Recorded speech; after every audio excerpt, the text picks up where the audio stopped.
तर उपमुख्यमंत्री अजित पवार यांनी केलेल्या वैयक्तिक टीकेला आमदार महेश लांडगे यांनी कडक शब्दात प्रत्युत्तर दिले।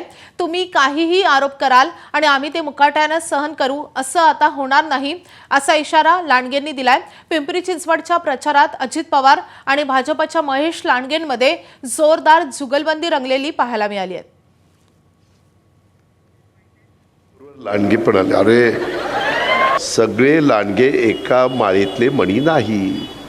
आंबा एखादाच नासका असतो, एखादाच नासका असतो, पण तो वेळीच जर तो काढला नाही ना, आखी आडी ती नासून टाकतोय। या शहरामध्ये 2017 पासून तर जे आम्ही आतापर्यंत केलं त्या संदर्भामध्ये आम्ही प्रामाणिकपणे नेहमी मांडत आलो।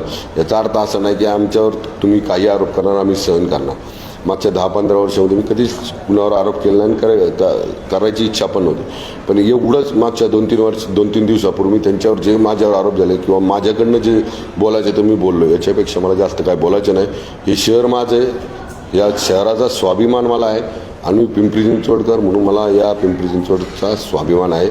मी स्वतः एक स्वाभिमानी पिंपरी चिंचवडकर आहे। एबीपी माझा, उघडा डोळे बघा नीट।